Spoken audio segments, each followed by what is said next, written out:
বাস্তবতা হচ্ছে যে আপনাকে প্রতিশ্রুতি দিচ্ছে সে আপনাকে অনেক ভালোবাসে, আদতে সে আপনাকে ভালোবাসে না। আদতে সে আপনার অবস্থানকে ভালোবাসে। আপনি আজ হোক আর কাল হোক এটা বুঝতে পারবেন যে সে আপনাকে ভালোবাসে না, আপনার অবস্থানকে ভালোবাসে। আপনার অবস্থান যদি ভালো থাকে সে আপনাকে ভালোবাসবে, অবস্থান ভালো না থাকলে ভালোবাসবে না। একইভাবে আপনি একটা মেয়ের কাছে যে ভোগবিলাস চাচ্ছেন, একটা ছেলে একটা গায়রে মাহরাম মেয়ের সাথে ফ্রি মিক্সিং করলে তার একটাই উদ্দেশ্য থাকে, সেই মেয়েটাকে ভোগ করা। সুযোগ পেলেই সে মেয়েটাকে ভোগ করে ফেলবে। আর একইভাবে এই মেয়েও দেখবেন আপনার যতটুকু সামর্থ্য আছে, অর্থবিত্ত যা যা আছে, এটাকে সে ইউজ করার চেষ্টা করছে তার স্বার্থে। বাস্তবিক অর্থে দুজন দুজনকে ভালোবাসে না মোটেই, দুজন দুজনের স্বার্থকে ভালোবাসে। ভালোবাসা আল্লাহর পক্ষ থেকে আসে। কখন আসবে? যখন আপনি হালালের উপর থাকবেন, যখন আপনি বিয়ে করবেন হালালভাবে।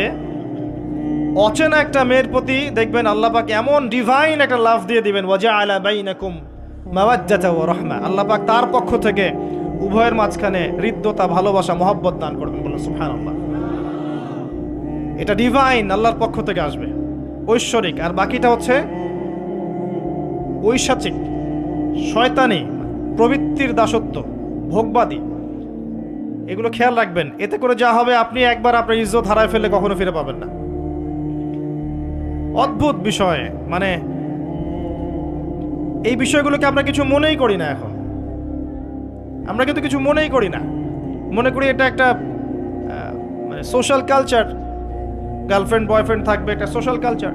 এভাবে যে কত ছেলে কত মেয়ে, লক্ষ লক্ষ কোটি কোটি নিত্যদিন জেনা করছে, আল্লাহ ভালো জানে। আল্লাহ পাক আমাদের যুব সমাজকে হেদায়েত করুন, আমিন।